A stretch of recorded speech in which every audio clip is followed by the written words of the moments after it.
최근에 언제 눈물을 흘려보셨나요? 상황이 여러 상황이 있겠죠.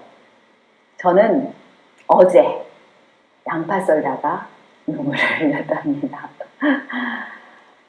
근데 그 눈물은 투명하잖아요. 근데 만약에 우리가 억울한 일을 당했다거나 누구를 사랑할 때 눈물이 나온다든지 감동적일 때, 분노할 때 하는 그런 눈물의 색깔이 만약 다 다르다면 어떨까요?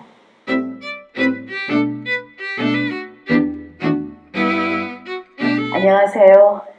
김인입니다. 크리스마스 때면은 모여서 춤도 추고 노래도 하고 참 함께 했던 그런 순간들이 그립습니다. 그렇지만 이번 크리스마스는 화면을 통해서나마 여러분들을 볼 수 있어서 참 행복한 시간이었던 것 같습니다. 오늘도 제가 이렇게 화면으로 여러분들께 인사를 드립니다.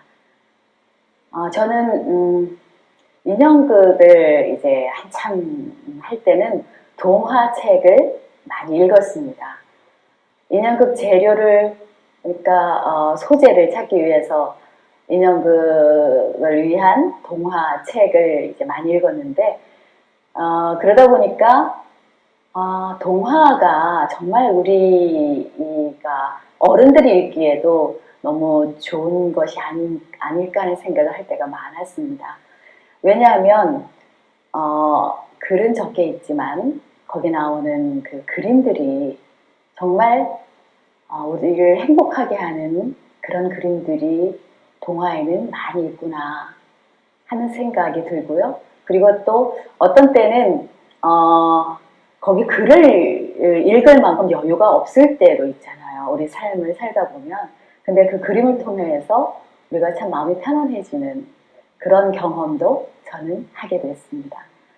그래서 요즘 이 코로나 상황에서 그리고 연말이라 어디 나갈 순 없지만 마음은 분주하고 글쎄요, 여유가 생길 수도 있죠. 여유 있는 마음을 가질 수도 있는데 이럴 때는 동화를 한번 들려주는 것은 어떨까 하는 생각에서 제가 어른들을 위한 동화책을 하나 여러분들께 소개해드리고자 합니다. 한강이라고 그 맨부커상을 2016년에 받았다고 해서 아주 떠들썩했었던 그 한강이라는 소설가의 동화책입니다. 제목이 눈물단지. 여러분들은 아주 편안한 마음으로 눈을 감고 들으셔도 좋을 것 같습니다. 옛날, 아주 오랜 옛날은 아닌 옛날. 어느 마을에 한 아이가 살고 있었다. 아이에게는 이름이 따로 있었지만 모두 그 아이를 눈물단지라고 불렀다. 이렇게 이야기가 시작합니다. 봄날 그 갓 돋아난 새싹이 햇볕에 반짝여도 울고 거미줄에 잠자리가 걸려서 파닥거린다고 울고 그리고 이불 속에 들어가서 어디서 피리 소리가 난다고 베갯잎이 흠뻑 젖게 울고 그림자가 길게 이렇게 일렁거리는 것만 봐도 울고 걔가 새끼를 낳았다고 울고 그렇습니다. 이런 모습을 보고 동네 친구들은 놀리죠.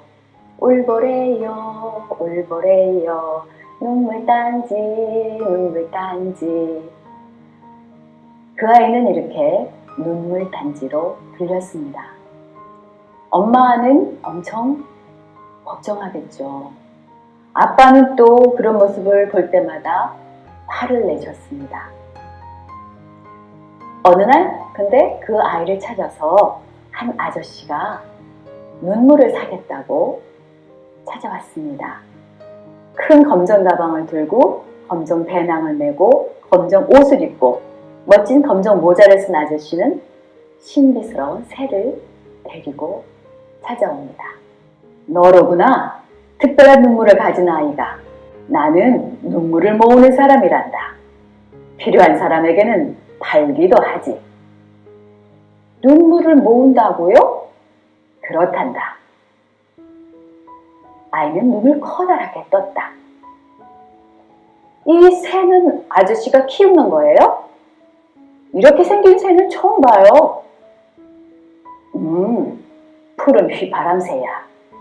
5년쯤 전에 눈물을 판 대가로 받은 녀석이지.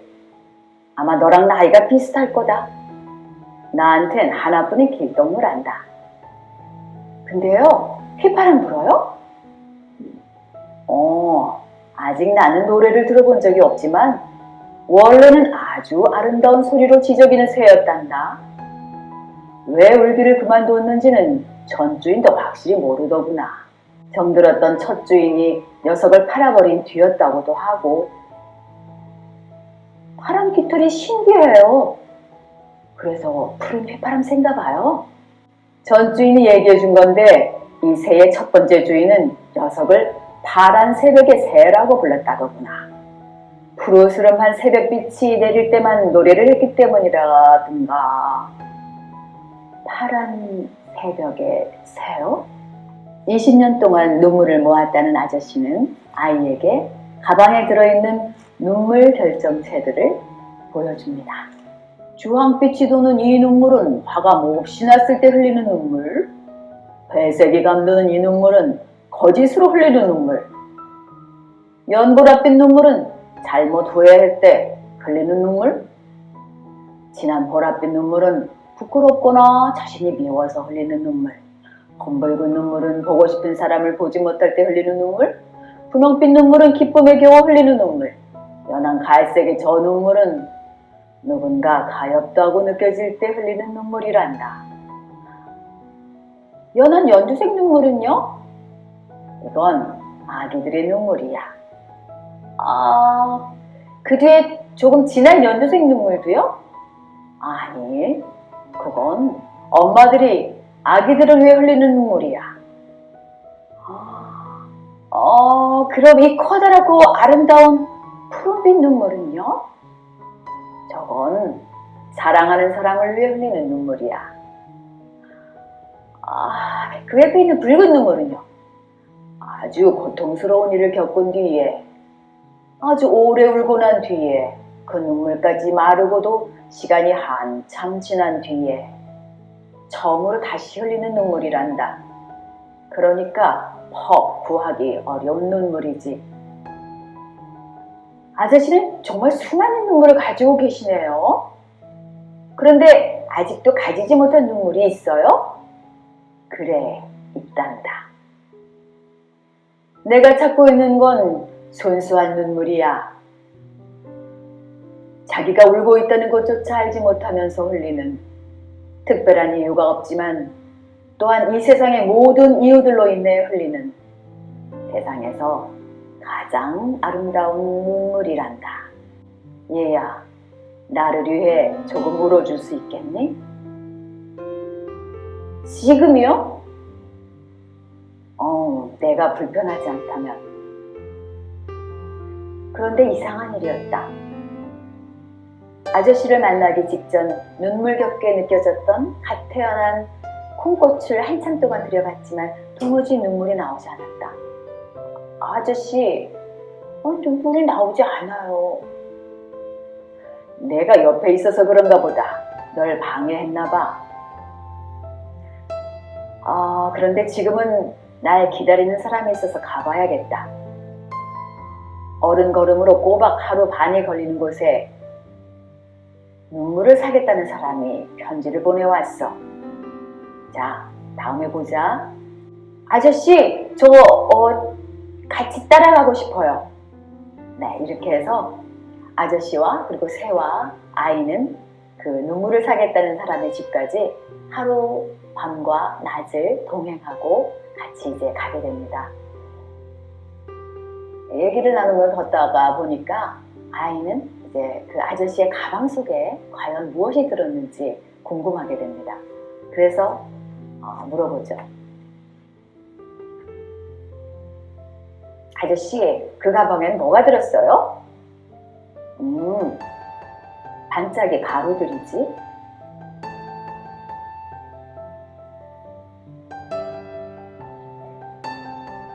아저씨는 반짝거리는 금빛 가루를 조금 꺼내 아이의 종소리에 뿌렸다. 이상한 일이 일어났다. 아이의 몸속에 갑자기 환한 불이 켜진 것처럼 모든 것이 달라 보였다. 나무들은 춤추는 것 같고 햇빛은 일렁이는 것 같았다. 팔딱팔딱 춤을 추고 싶은 마음. 발을 구르고 뛰고 싶었다. 얼마나 신이 났던지 아이는 빙그르르 맴을 돌며 하늘을 봤다. 얼마나 푸른 하늘인지, 얼마나 부드럽고 뭉클뭉클한 구름들인지. 아저씨는 이번엔 노란 주머니에 반짝이 가루를 조금 꺼내 아이의 이마에 뿌렸다. 이번엔 갑자기 모든 것이 우스웠다. 아저씨의 삐뚤음한 검은 모자며 파란 새벽의 새의 꼬리에서 삐죽이 삐쳐나온 것 같은 유난히 파란 깃털이며 하얗게 흩어진 밥풀들을 부지런히 실어나르는 실개미들의 행진이라니. 아이는 배를 움켜쥐고 웃고 또 웃었다. 나중엔 땅바닥을 대굴대굴 구르며 웃었다. 눈꼬리에 눈물이 맺힐 지경이었다. 한참 만에 웃음을 그친 아이가 숨을 고르는 동안 아저씨는 빙그레 미소를 지었다. 설렘이 반짝이 가루와 웃음 반짝이 가루란다. 가끔 눈물을 많이 가졌지만 기쁨이나 웃음은 가난하게 가진 사람에게 선물로 주는 거야. 눈가에 눈물을 훔치며 빨갛게 상기된 얼굴로 아이가 말했다. 실컷 웃었더니 기분이 좋아졌어요. 한 번은 병에 걸려 오래 누워 있었던 아주머니에게 깊게 가라앉은 슬픔의 눈물을 산 적이 있었지. 담내로 이 반짝이 가루를 사흘밤 사흘낮 동안 뿌려주었어. 그 마을을 떠날 때쯤 아주머니는 언제 알았냐는 듯 자리에서 일어났단다. 정말요? 파란 새벽의 새는 정말이라니까 라고 말하는 듯 날개를 파닥거렸다. 이렇게 밤이 늦도록 아이는 아저씨에게 눈물을 판 사람들의 이야기들을 들으면서 밤하늘의 별을 보면서 눈물도 흘리고 아저씨의 그 고른 그 눈썹을 바라보면서도 눈물을 흘리고 그렇게 하지만 아저씨 모르게 이 아이는 눈물을 흘렸습니다. 그래서 그 아저씨는 그 눈물은 채집할 수가 없죠. 근데 아이는 이상하게 자기가 어른이 된 것 같은 그런 마음을, 그리고 강해지는 것 같은 그런 마음을 가지게 됩니다. 눈물을 사겠다는 할아버지를 만났는데요. 그분은 세상에 태어나서 한 번도 울어본 적이 없다고 얘기를 합니다. 아버지가 돌아가셨을 때 나는 한 방울의 눈물도 흘리지 못했다. 모두 나를 냉정한 아들이라고 손가락질했지. 나는 아내를 사랑했지만 아내는 눈물을 흘릴 줄 모르는 내가 무섭다며 떠나버렸어. 침을 뿌려 떠나는 모습을 나는 지켜보고만 있었다. 알겠니? 내가 그 순간 단 한 방울의 눈물만 흘릴 수 있었어도 아내는 떠나지 않았을 거다. 가슴이 무너지고 찢어지고 눈앞이 캄캄해지고 슬픔 때문에 더는 살아갈 수 없을 것 같은 순간들이 지나가도 나는 울지 못한다. 모두들 내가 슬픔을 모르는 냉혹한 사람이라고 말해왔지. 바늘에 찔려도 피 한 방울 안 날 사람이라고. 하지만 그건 사실이 아니야. 바늘에 찔리면 내 손가락은 뜨거운 피를 흘려 이를 악물고 머리를 벽에 찍고 어둠을 향해 미친 듯이 고함치고 싶은 고통을 매 순간 느끼며 살아왔어. 하지만 계속해서 그런 말을 듣다 보니 나마저도 내가 정말 차가운 사람이 아닐까 하는 생각을 하게 됐어. 정말 그럴까? 세상의 모든 사람들은 나보다 영혼이 뜨겁고 나보다 생생하게 심장이 살아있는 걸까? 하지만 그건 내가 직접 물어보기 전에는 알 수 없는 일일 거야. 눈물이라는 게 어떻게 사람의 마음을 변화시키는지 직접 경험해보기 전에는 말이다. 나는 늙었고 살아갈 날이 많지 않아. 이제는 알고 싶구나. 이렇게 해서 할아버지는 그 아저씨의 가방에서 여러 눈물을 이제 사게 됩니다. 그렇다고 뭐 아직 돈을 지불한 건 아니고 돈으로 하는 것도 물론 아니겠습니다만 여러 눈물을 가지고 삼키기 시작합니다. 뭐 분노, 기쁨, 슬픔, 후회 그런 눈물들을 입에 집어넣습니다. 그러고 나니까 이제 눈물이 흘러나오는데요. 아주 소리를 지르면서 울기도 하고 춤을 추면서 울기도 하고 온갖 그 눈물의 상황들을 이제 표출을 하죠. 그 후에 다시 어떤 눈물이 있냐면 그림자 눈물이라고 우리가 그 소구름을 여기서 표현하기를 그림자 눈물이라고 표현했더라고요. 그 그림자 눈물이라는 것을 통해 가지고 2살 때 어머니가 돌아가시는 것을 보고 그 너무나 큰 슬픔 때문에 그 눈물샘이 그때 말라버렸다는 것을 이제 알게 됩니다. 그러고 나서 자기는 목각피리를 불면서 많은 사람들에게 아름다운 음악을 들려주는 것이 꿈이었다라는 얘기를 하면서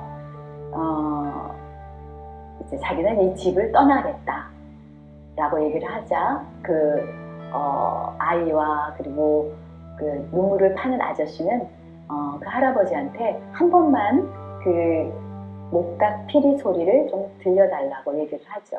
그래서 그것을 이렇게 들려주게 됩니다. 그거를 들으면서 그 아이는 또 하염없이 눈물을 흘립니다. 그것을 본 아저씨는 그 눈물을 채취를 하죠. 근데 그 아이는 그 채취하는 것도 모른 채 눈물을 흘릴 정도로 많은 눈물을 흘리고 그리고 그 파란 그 새벽의 새, 그 새도 춤을 추죠. 춤을 추고 노래를 합니다. 노래가 아니죠. 그 울음이죠. 새가 운다라고 하는 그런 울음을 5년 만에 이제 이 새도 울음소리를 냅니다. 너무나 아름다워서 모두가 다 기뻐하는 그런 얘기가 또 나옵니다. 그리고 그 아저씨는 이제 그 채취한 눈물을 그 아이에게 보여줍니다. 이것 봐, 내 눈물이야. 아저씨 얼굴은 햇빛 아래 환하게 웃고 있었다. 아름답지 않니? 이 수많은 빛을 보려. 이렇게 사랑이 가득한 눈물은 흔치 않단다. 근데 아저씨가 찾고 있던 순수한 눈물은 아니지요. 아이는 조금 실망하고 많이 부끄러워져서 작은 목소리로 물었습니다. 글쎄다. 순수한 눈물이란 아무것도 담겨있지 않은 눈물을 말하는 게 아니야. 모든 뜨거움과 서늘함, 가장 눈부신 밝음과 가장 어두운 그늘까지 담길 때 거기 진짜 빛이 어리는 거야. 오히려 내 눈물에는 더 많은 빛깔이 필요한 것 같아.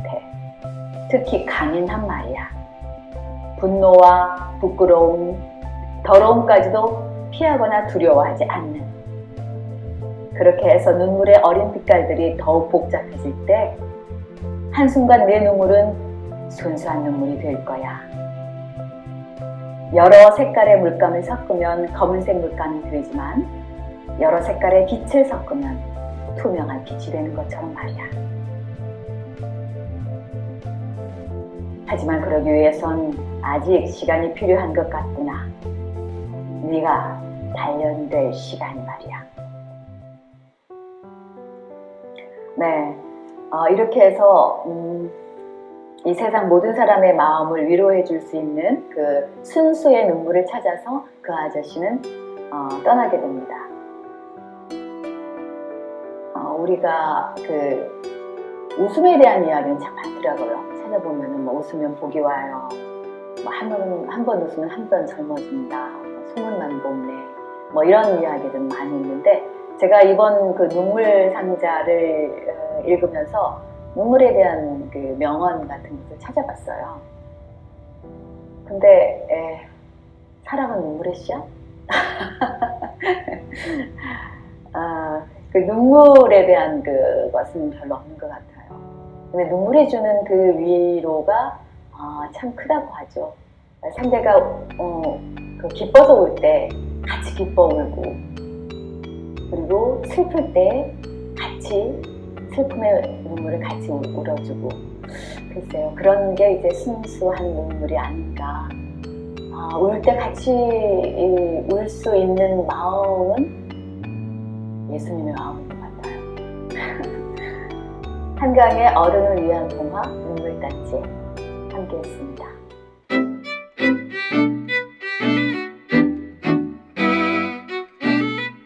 나에게 있어서 독서란 밥이라고 할까요? 밥. 마음의 양식이라는 말이 정말 딱 맞는 것 같아요. 배고플 때 우리가 밥을 먹는 것처럼 내가 어느 부분에 이제 그 허기를 느낄 때가 있는 것 같습니다. 마음에도. 그럴 때 이제 그 어떤 분야의 책을 찾게 되는 것이 있는 것 같아요. 그러기도 하지만 우리 밥은 일상적으로 사실은 먹게 되는 거잖아요. 책도 일상적으로 봐야 좋은 것 같습니다. 그리고 그 인스턴트 식품 같은 거 먹으면 몸이 안 좋아진다 그러는데 이 글도 독서도 그냥 가볍게 읽을 책이 있고 읽지 말아야 될 것들도 또 있고, 그래서 우리의 마음을 상하게 하는 책도 있다고 생각합니다. 그런데 왜 밥도 같이 먹으면 맛있다 그러잖아요. 저는 책도 그렇다고 생각을 합니다. 제가 지금 13년 동안 서대문 도서관에서 그 책 읽기 모임을 하고 있습니다. 그때 각자가 이제 추천하는 책들이 있거든요. 그래서 1년을 플랜을 짜가지고 거기에서 이렇게 읽게 되는데, 읽고 싶긴 하지만 그냥 혼자 읽기에는 좀 버거운 책들이 있잖아요. 뭐 이렇게 좀 두껍기도 하고 어떤 건 좀 어렵기도 하고, 그런 책들은 그냥 함께 읽으면 읽게 되더라고요. 거기에다가 어떤 책은 정말 추천해서 이렇게 읽긴 하는데 너무 읽기 싫은 책이 있어요. 그래도 이제 숙제고 뭐 독후감도 쓰고 해야 되는 거니까 이제 읽기는 읽는데 참 이상하게 이제 잘 안 들어와서 이제 같이 참석을 하면 거기 참석한 사람들이 그 감동받은 이야기라든지 자기가 이렇게 책을 읽었다라는 이야기를 통해서 내 그 소견이, 내 그 생각이 너무나 좁았구나. 나는 참 생각을 좀 넓힐 필요가 있다. 이런 깨달음을 갖게 되는 게 함께 책 읽기인 것 같아요. 그래서 저에게 있어서 독서는 밥입니다. 마음의 양식.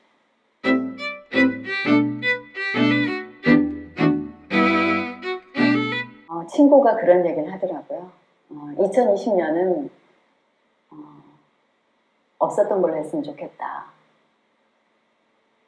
그만큼 아무것도 할 수가 없었다라는 이야기와 함께 없는 2020년은 없는 해였으면 좋겠다라는 얘기를 했는데요. 2020년은 정말 잊을 수 없는 해가 된 것 같습니다. 이 2020년 열심히 잘 살아온 여러분들께 저는 크게 박수를 쳐드리고 싶습니다. 고생하셨습니다. 친구가 보내온 동영상 중에 그게 있었습니다. 자기의 그 신앙 간증을 하는 거였는데, 하나님은 나의 목자시니 내게 부족함이 없으리로다.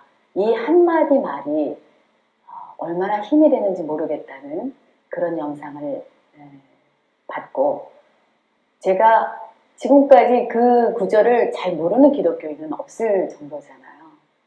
하나님은 나의 목자시니. 저도 그것을 한 20번 한 것 같아요. 정말 새롭게 다가오는 구절이었습니다. 2021년도는 하나님은 나의 목자시니 내게 부족함이 없으리로다. 이 말을 붙들고 나아가려고 합니다. 여러분들에게도 힘이 되는 그런 말씀이라고 생각합니다. 2021년 부디 건강하시고요. 우리 코로나 빨리 끝나서 진짜 얼굴 보고 환히 웃으며 함께 밥 먹으며 그렇게 보냈으면 좋겠습니다. 건강하십시오.